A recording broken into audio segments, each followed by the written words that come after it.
Bezos. O sea, que Jeff Bezos estuviera aquí y vino a Seseña a comprar el producto más único.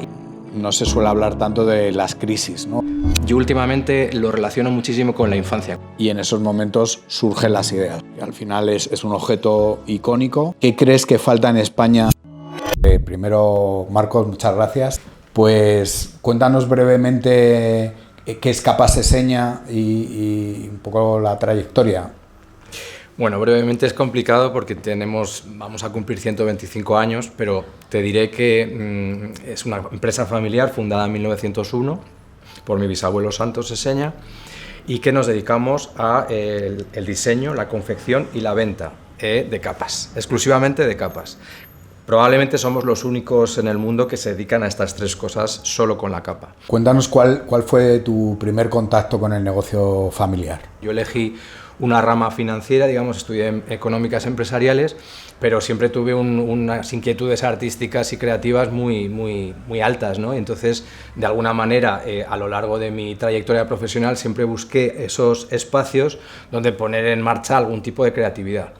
Entonces, como las empresas están muy seccionadas, es muy difícil encontrar cabida, una visión más global. Claro, ¿no? Cabida en un trabajo donde te permitan hacer números y encima ser creativo, ¿no? Claro. Y menos con los números. Claro. Y entonces, pues, en un momento de mi carrera profesional, a los 10 años de estar en un determinado lugar, decidí que dejaba y no me dedicaba a las capas, me iba a dedicar al cine. Ajá. Empecé a escribir guiones, vi que mi camino no iba por ahí y de repente llegó a mí la idea de transformar Seseña en el sentido de ¿por qué no vuelco toda mi creatividad en este negocio maravilloso y diseño capas? Fue un poco así.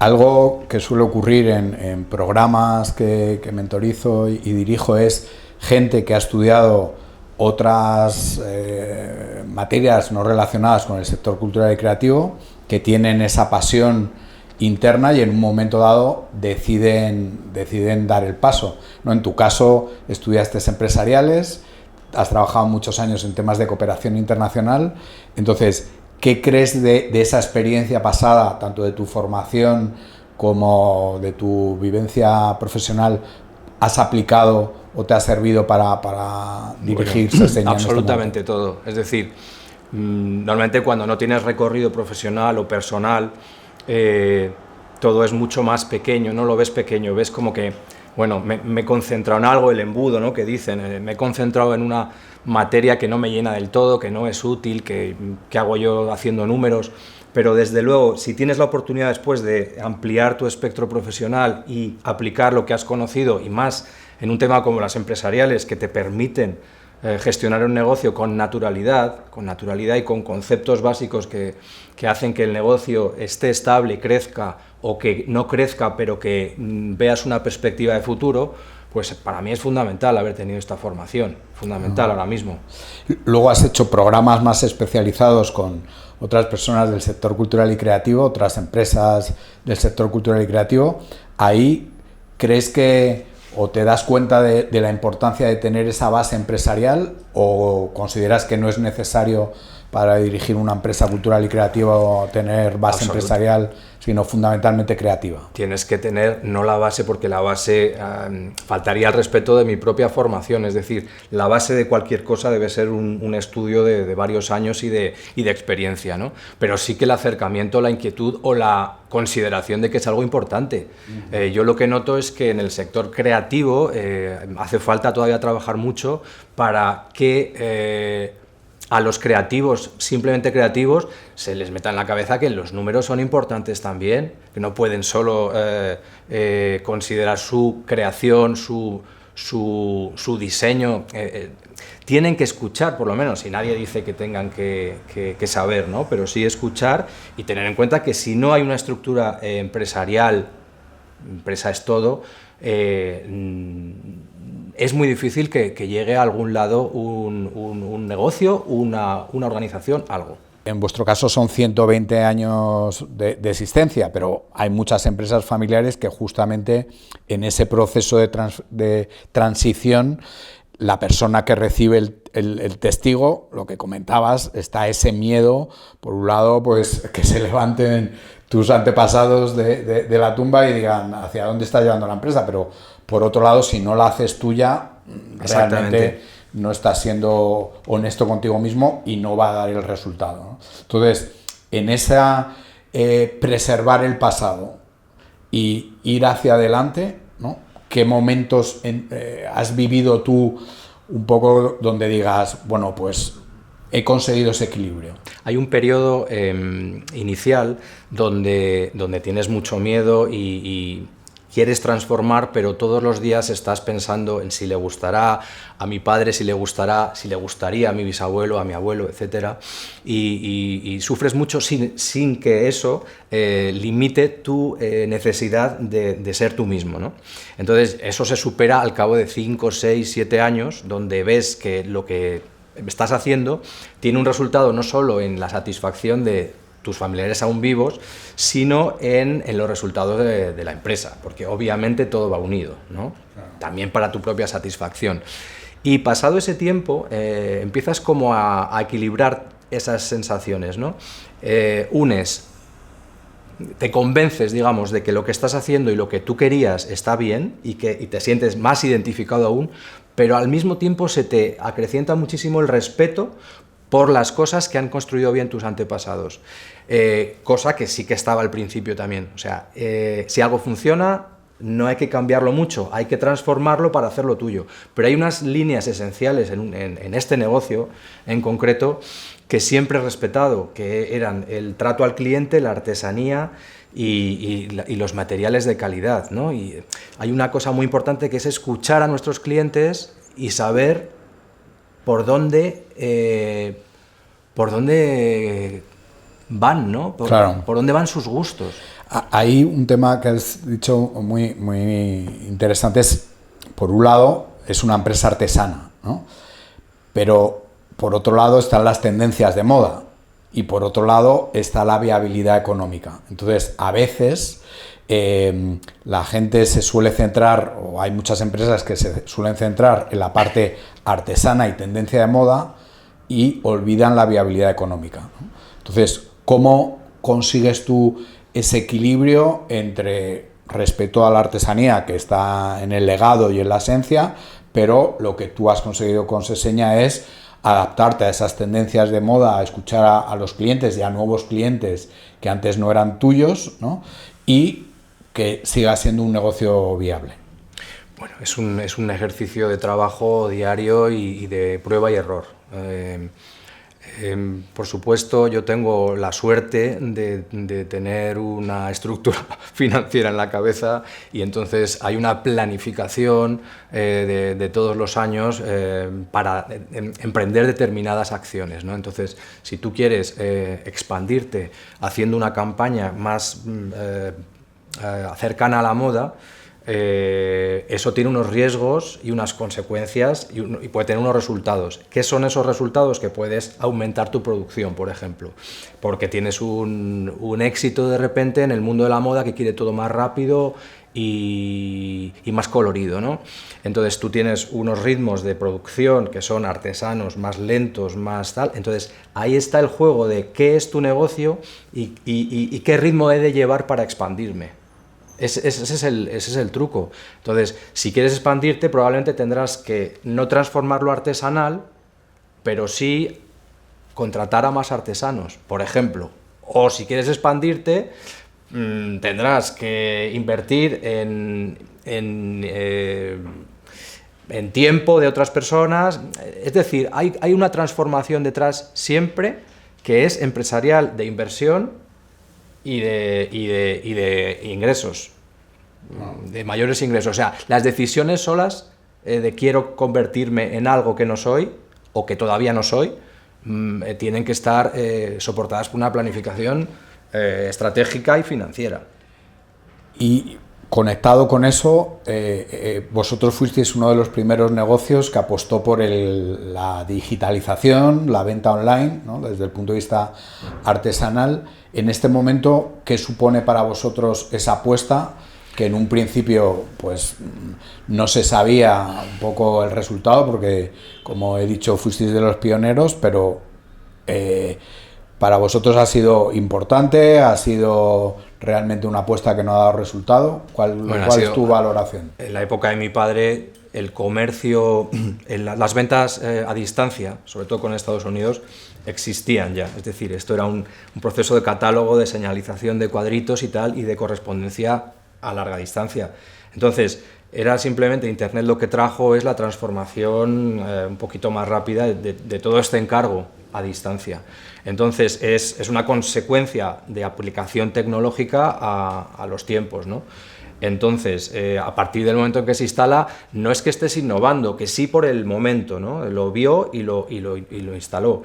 Es una consecuencia de estar en el mundo y de aplicar las tecnologías que están al servicio de todas las empresas, no anclarse en sistemas que no tiene ningún sentido anclarse, ¿no? Entonces, es importante porque hasta hoy ha llegado, hemos ido creciendo muy poquito a poquito, porque el negocio no se ha expandido tampoco en una línea extraordinaria, sino que se ha mantenido constante, y Internet lo mismo, pero tiene ahora mismo un peso pues muy importante dentro del negocio, y vendemos a todo el mundo. Eso es un dato importante, ¿no? O sea, un producto como muy de raíz de España que se vende a todo el mundo. Sí. Al final son muchos palos que tocar, ¿no? Entonces yo me encuentro mucho en las mentorizaciones, sobre todo en pymes, pues que el empresario o la empresaria al final tiene que abordar muchas cosas y puede caer un poco en el todologuismo, ¿no? El que tengo que hacer de todo, pero es fundamental y tú tienes un equipo, ¿no? Entonces, ¿cuál crees que es la clave para construir un equipo y un tema que también creo que es crítico, el delegar en otras personas, ¿no? Porque al final queremos controlar un poco todo, pero sin equipo no se crece. No sé si estás de acuerdo con esa reflexión. Entonces, ¿cuál ha sido un poco tu proceso desde el punto de vista de delegar y crear equipo? Sí, al principio también una fase de conocimiento donde es fundamental para mí que el que asume un negocio conozca los palos de todas las secciones, ¿no? del negocio, incluso aunque sea mínimamente. No tienes por qué ser un experto costurero, pero tienes que saber en qué consiste lo que estás haciendo, ¿no? Y así con todo, ¿no? Y después, cuando el comercio, el negocio empieza a expandirse, necesariamente tienes que elevarte y crear un equipo de expertos que cumplan con sus funciones en cada sección, ¿no? Ese ha sido mi proceso un poco. Ahora mismo hemos crecido y tenemos cubiertas ciertos aspectos fundamentales como son la producción y cierta parte de la comercialización, y tenemos que seguir creciendo pues, en aspectos como la comunicación o la representatividad o como se llame, ¿no? Sobre todo y también lo administrativo es muy importante delegarlo porque al final quita mucho tiempo y no te permite tener una visión estratégica de tu propio negocio, ¿no? Realmente el producto artesano depende de los países, pues en algunos se valora más, se paga más, tienes clientes. Antes me has enseñado el cuaderno de firmas con gente de todo el mundo, que al final es un objeto icónico. ¿Qué crees que falta en España para tener ese aprecio por la artesanía? Porque ¿qué porcentaje de clientes tienes, por así decirlo, españoles y de internacional? Estamos hablando de que Seseña actualmente vende el 65% de sus capas a personal de fuera de España, a clientes de fuera de España, es decir, el 35% a españoles. Y esto se cumple tanto en las ventas físicas como en las ventas online. ¿Y cuáles serían los países más...? Estados Unidos, sin duda. Estados Unidos, de ese 65%, creo que es sería como es un 35% del total de ventas de Seseña. ¿Qué crees que le falta un poco al público español para no valorar tanto la artesanía de calidad que hay aquí comparado con otros mercados? Lo que veo es lo que se valora de forma natural por parte de otros clientes de otras partes del mundo, ¿no? Entonces uno tiene que guiarse y ser consecuente con lo que está haciendo y buscar el mercado en el que te lo valoran.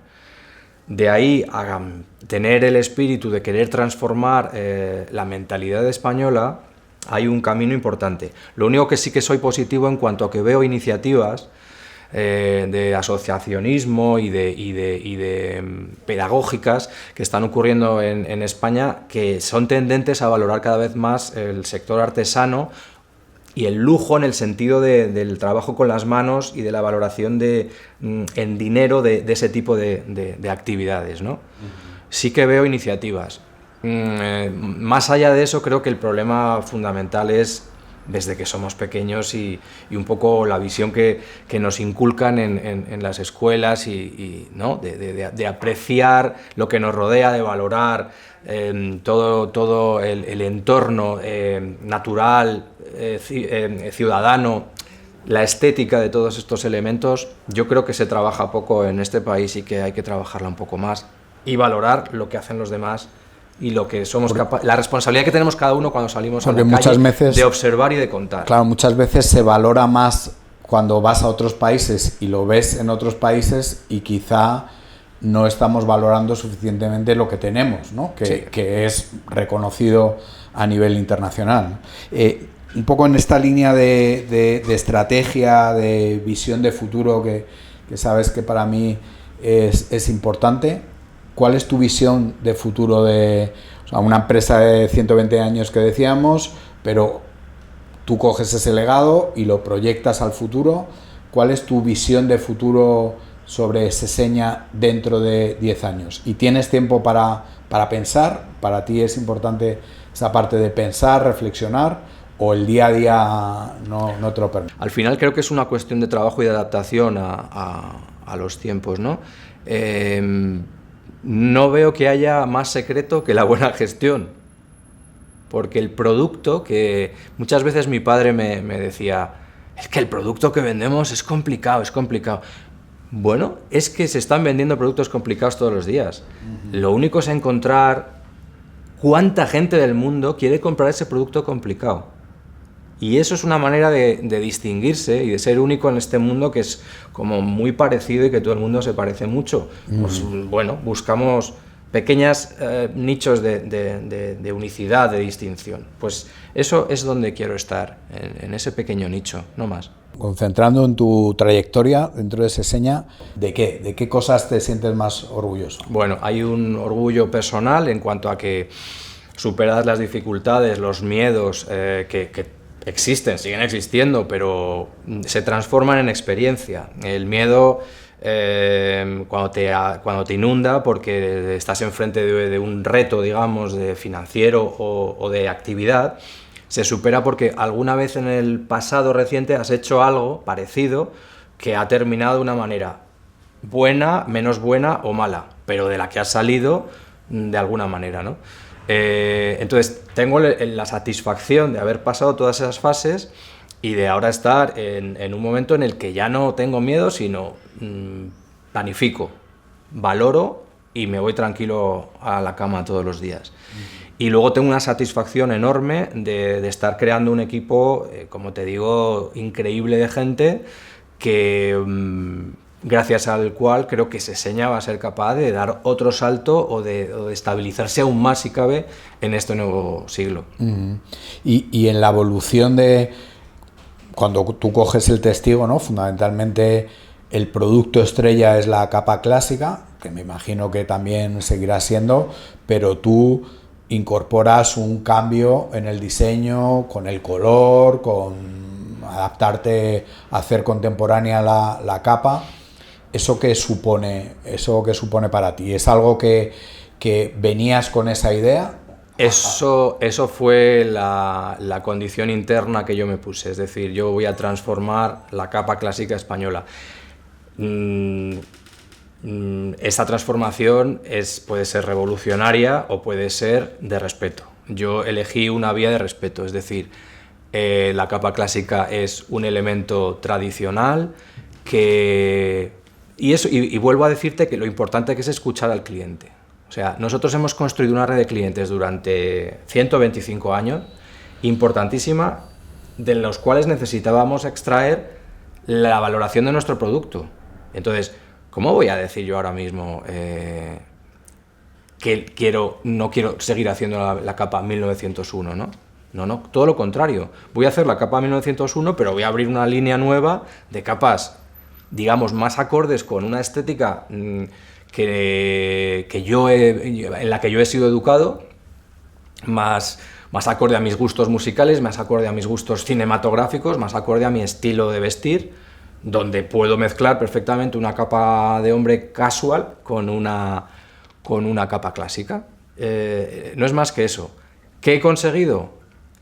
He conseguido que la gente clásica se acerque a lo moderno y he conseguido que la gente moderna descubra lo clásico. Siguiendo un poco en esta línea de transformación, de innovación, de cambio, ¿tú consideras que es necesario un ecosistema? O sea, que tiene que haber otros empresarios o dentro del sector cultural y creativo que vayan en esa línea, porque has hablado antes también del asociacionismo, que se estaban dando pasos.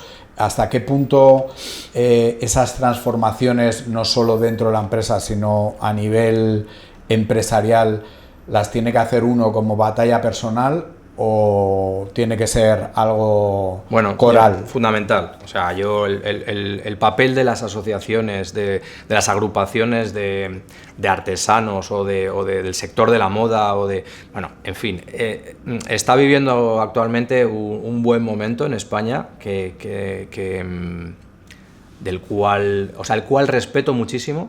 Creo que hay gente muy válida para formar parte de estos colectivos, muy válida, pero es verdad que la dedicación a estos colectivos supone un tiempo que hay que restar de tus dedicaciones de tu propio negocio, ¿no?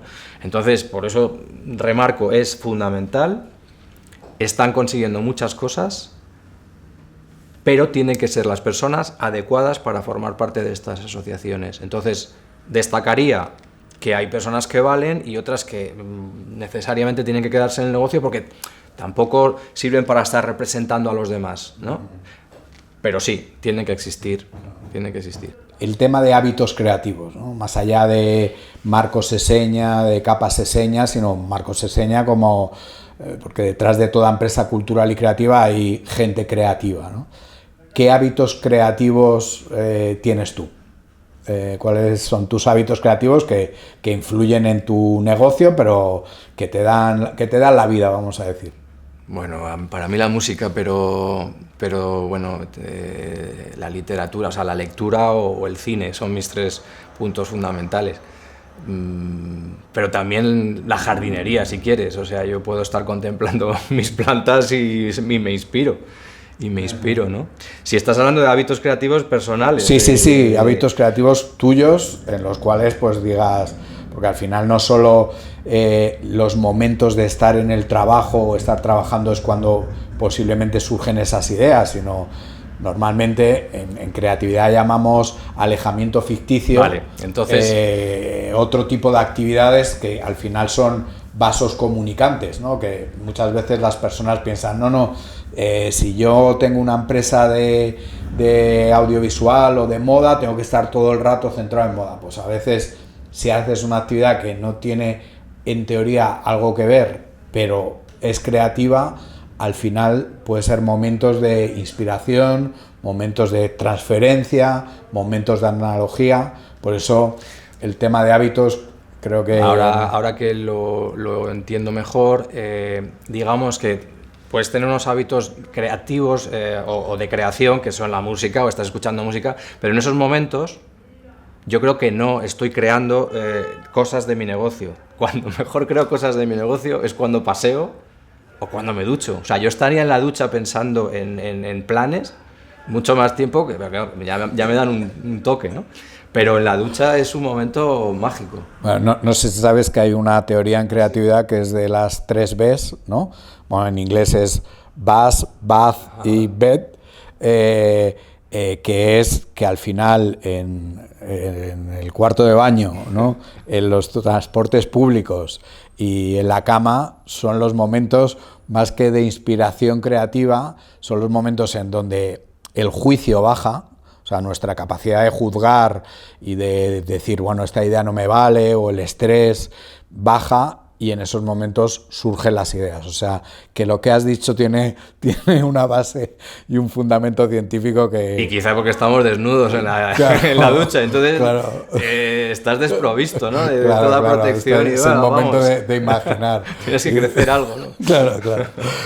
Ya la última pregunta. El tema que has hablado a lo largo de la entrevista es el escuchar a los clientes. Y yo me encuentro muchas veces en empresas culturales y creativas que al final se puede pensar que puede haber una distorsión creativa, el escuchar a los clientes, perder un poco la autenticidad, ¿no? Pero por lo que has hablado, no solo tú, sino lo que has recibido de legado y que la empresa haya llegado a todos estos años de vida, se ha basado fundamentalmente en esa escucha de cliente, ¿no? Entonces, si nos puedes contar, por un lado, qué clientes destacados, ¿no? Han pasado miles de clientes, pero qué clientes destacados han pasado por Capas de Seña, y por otro lado, el valor que le das, que creo que es un mensaje importante para trasladar a los que empiezan y a los que llevan, el valor que das a los clientes en la viabilidad de la empresa. Bueno, empezaré por lo más significado, que son las anécdotas. A mí la que más me llama la atención últimamente es la de Jeff Bezos. O sea, que Jeff Bezos estuviera aquí con familiares. O sea, Jeff Bezos es el creador o el dueño de la tienda más estándar y más extensa del universo, ¿no? Y vino a Seseña a comprar el producto más único y más artesano y más concentrado en Madrid o en una parte del mundo, que es la capa nuestra, ¿no? Entonces, esa distorsión y esa valoración me produce pues ganas de contarla, ¿no? Porque es muy rara. Eso no tiene nada que ver con que nosotros valoremos a los clientes en el proceso de la escucha. Para mí ha sido fundamental aprender de lo que querían obtener cuando se ponían una capa. Las palabras unicidad, distinción, elegancia. Te voy a contar una cosa que es muy importante. Cuando yo creé la primera colección de capas así un poco más de sport, de llevar todos los días, no de llevar todos los días, pero sí de llevar más habitualmente, y se las enseñaba a los clientes, porque mi experiencia también fue muy directa con el cliente, y eso es importante también, que el dueño de la empresa tenga experiencia directa con el cliente. Mi primera experiencia una de las experiencias fue que dice, ya que me compro una capa, me voy a comprar la capa, para que se me vea. No voy a comprar una capa que parezca un abrigo con mangas, no, me voy a comprar una capa que me haga, que me destaque. Esto es fundamental, porque a lo mejor tú estás creando un producto que es como para camuflar algo que te parece a lo mejor excesivo, y lo que quiere tu cliente es ser excesivo. Claro. Entonces, es una adaptación de tu propia personalidad con lo que te piden tus clientes. Puedes combinarlo perfectamente. Solo tienes que saber cómo. Además de Jeff Bezos, dinos algún nombre más, que solo te has Bueno, es que últimamente me parece lo más significativo, pero Picasso tiene 2 capas de Seseña, una de ellas es con la que está enterrado, y yo que sé, han venido por aquí a lo largo del siglo XX y XXI, pues no sé, actores como Pierce Brosnan, hace poco Hillary Clinton estuvo aquí también, y se llevó una capa que paseó por todo Madrid. Camilo José Cela recogió el Nobel de Literatura con una capa de Seseña. Catherine Deneuve, Marcello Mastroianni, Federico Fellini, etcétera, etcétera. Hubo una época un poco de expansión de España donde vinieron pues Ava Gardner, Gary Cooper, en pleno franquismo, ¿no? Y por supuesto los literatos de principios de siglo, Valle Inclán, Pío Baroja, ingenieros como Otamendi, etcétera, etcétera, etcétera, etcétera, realeza, etcétera, etcétera, ¿no? Es innumerable. Y esto se resume muy rápido. En el año 27 hay un catálogo que tengo por ahí donde aparecen los clientes más ilustres de ese periodo, de 1901 a 1927. Ahí están Alfonso XIII, están Pío Baroja, está Valle Inclán, está Antonio Machado, está Manuel Machado, están todos. Y dices, pero es mi bisabuelo. Mi bisabuelo era un genio, un genio. ¿Por qué crees que la gente durante tantos años sigue comprando vuestro producto? Bueno, es que yo creo que en todo esto hemos mencionado la palabra capa muy pocas veces. Capa es un elemento que forma parte de la historia, es quizá el primer abrigo de la historia, ¿no? De quien no se puso un primitivo, se puso algo sobre los hombros para protegerse del frío, pues era una capa. Entonces yo creo que evoca muchísimas cosas una capa. Y también yo últimamente lo relaciono muchísimo con la infancia, cuando nos poníamos una toalla en la piscina y jugábamos a superhéroes o a princesas o a lo que fuese, ¿no? Creo que el producto tiene un componente histórico, tradicional y también icónico, infantil. Muchas cosas se mezclan en la capa y al mismo tiempo ha ido desapareciendo como elemento habitual de vestimenta. Por tanto, se ha convertido en un momento único. No solo por lo que significa, sino por el momento en el que lo vas a vestir y lo que vas a destacar. Por tanto, es una anécdota en sí mismo, el producto es una anécdota en sí mismo, que exista un negocio como Seseña, ubicado en Madrid, en pleno centro, que respeta los métodos artesanales y que respeta su fachada de hace muchísimos años y que se convierte en una visita obligada, donde entonces, ¿qué busca nuestro cliente? Probablemente todo eso.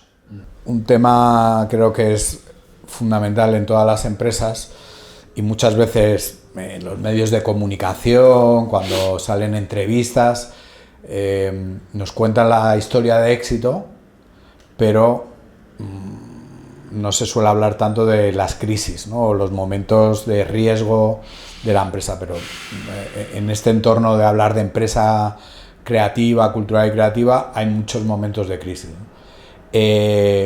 ¿Nos puedes compartir algún momento de crisis y cómo lo has superado o cuáles serían las claves? A lo mejor más que el dato concreto pero ¿cómo superar las crisis? Porque, vamos, habrás tenido varias. No, me he forrado. Yo me he forrado porque nuestro periodo ha sido nutrido en crisis, ¿no? Pero bueno, no he tenido más que mi abuelo o que mi bisabuelo, ¿no? Varias guerras, pandemias también y guerras civiles, etcétera. O sea, no creo que sean peores. Sí que es verdad que las he vivido yo, entonces como las he vivido yo son las más duras porque la experiencia personal es la que cuenta, ¿no?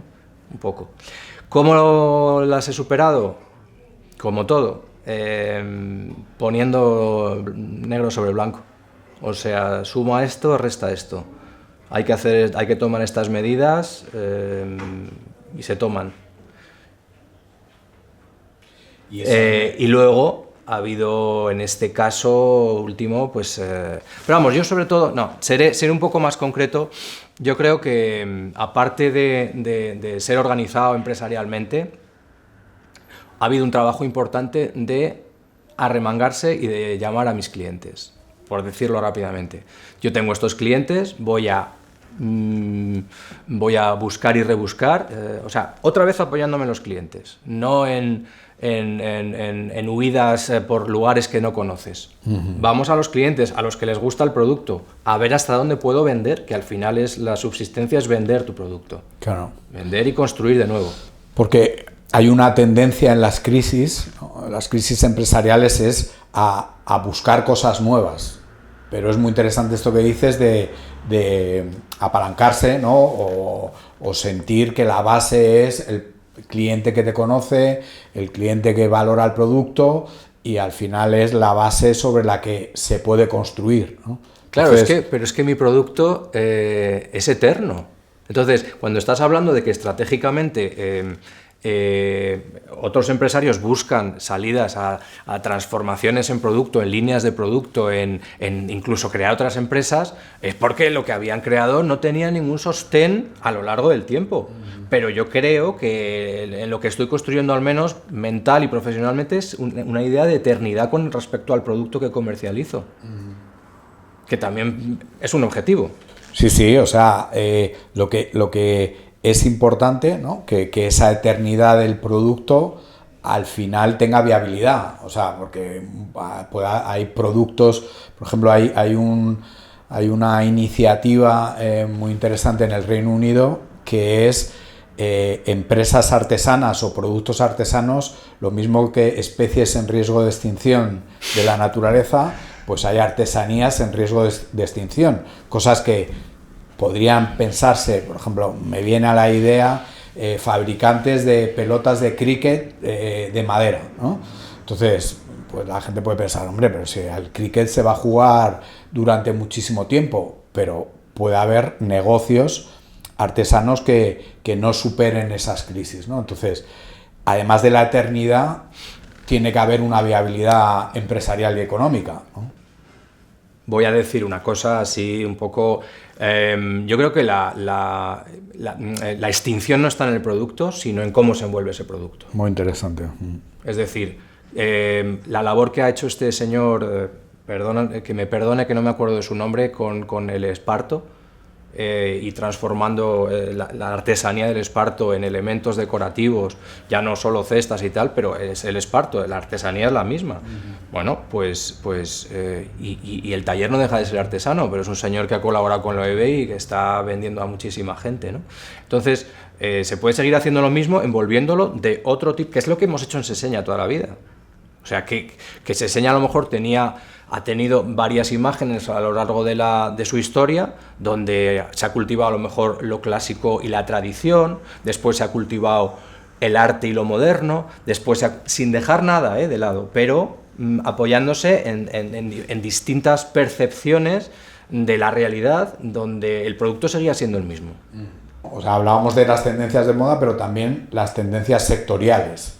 Entonces, muchas empresas os estáis cuestionando el seguir un poco las típicas tendencias de la moda, de colección, primavera, verano, etc. Entonces, ¿cuál es tu reflexión o el posicionamiento de Seseña, que no solo es de Seseña, sino de otras empresas ahora desde el punto de vista de producción, proceso, y si ahí consideras que también es parte del valor diferencial y de la originalidad de Seseña?